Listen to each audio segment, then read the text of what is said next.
உறவுகளுக்கு வணக்கம். தமிழக வாழ்வுரிமை கட்சியோட மாணவரணி பொறுப்பாளர் அண்ணன் முத்துக்குமார் அண்ணன் இருக்காரு. அவர்கிட்ட கேள்வி கேட்போம். அதாவது போலி தமிழ் தேசிய அரசியல், உண்மை தமிழ் தேசிய அரசியல் ரெண்டு விதமாக இன்றைக்கி மக்கள் போட்டு குழப்பிட்டு இருக்காங்க. அண்ணன் வேல்முருகன் அவர்கிட்ட இருக்கிறது உண்மையான தமிழ் தேசிய அரசியலாக நீங்கள் நினைக்கிறீங்களா, இல்லை அண்ணன் சீமான் அவர்கிட்ட இருக்கிற அரசியல் உண்மையான தமிழ் தேசிய அரசியலாக நீங்கள் நினைக்கிறீங்களா? உங்களோட கருத்தை கொஞ்சம் சொல்லுங்கள். வணக்கம். தாய் தமிழ் உறவுகளுக்கும் தமிழக வாழ்வுரிமை சொந்தங்களுக்கும் வணக்கம். அண்ணன் வேல்முருகன் அவர்களிடம் இருக்கிற தமிழ் தேசியம் தான் உண்மையான தமிழ் தேசியம்.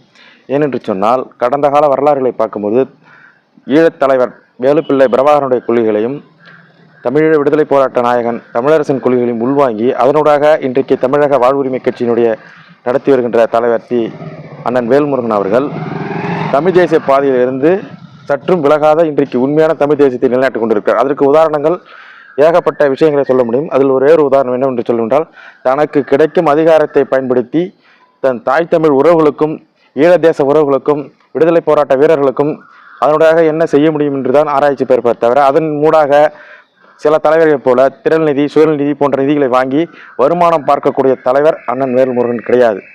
அதோடு மட்டுமல்லாமல் சட்டமன்றத்தில் கிட்டத்தட்ட ஒரு 10க்கும் மேற்பட்ட அந்த 10 ஆண்டு காலத்திலும் சரி, தற்போது இருக்கிற அந்த 4 ஆண்டு காலத்திலும் ஈழத்தமிழர்களை குறித்து சட்டமன்றத்தில் கவன ஈர்ப்பு தீர்மானம் கொண்டு வந்த ஒரே தலைவர் அண்ணன் வேல்முருகன் அவர்கள் மட்டுமே.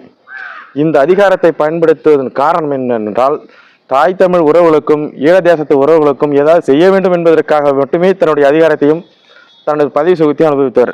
இன்னும் அதற்கும் ஒருபடி மேலே போய் சொல்ல வேண்டுகிறார்.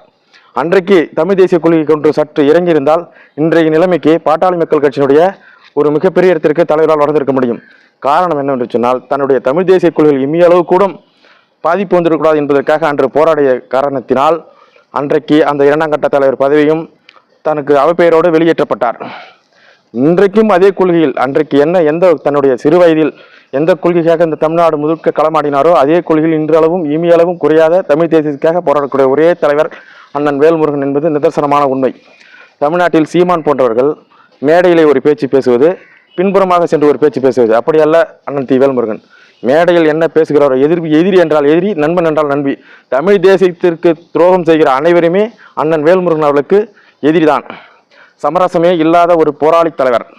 சீமான் போன்று மேடையில் ஒன்று பேசிவிட்டு பின்புறமாக சென்று தன் வழக்குகளை சரி செய்வதற்கும் திறன் நிதி திரட்டுவதற்கும் சமரசம். கடந்த ஒரு 4 நாட்களுக்கு முன்பாக காமராஜனுடைய நினைவு போற்று வகையில் மாலையில் போய் தமிழ்நாடு முதலமைச்சர் அவர்களையும் அவருடைய அமைச்சர் சகாக்களையும் ஒருமையில் பேசி, என்னை பின்புற வழியாக மாலை போட சொல்றது எவன்டா என்பது போன்ற ஒருமையில் பேசி, உங்கள் அப்பனுக்கு மட்டும் மாலையிடுவதற்கு எல்லா அமைச்சரும் கூட்டிக் கொண்டு போவது, என் தலைவர் என்னுடைய பாட்டன் காமராஜருக்கு மாலை அனுப்புவதற்கு எனக்கு உரிமை கிடையாது என்று அவன் இவன் என்று பேசி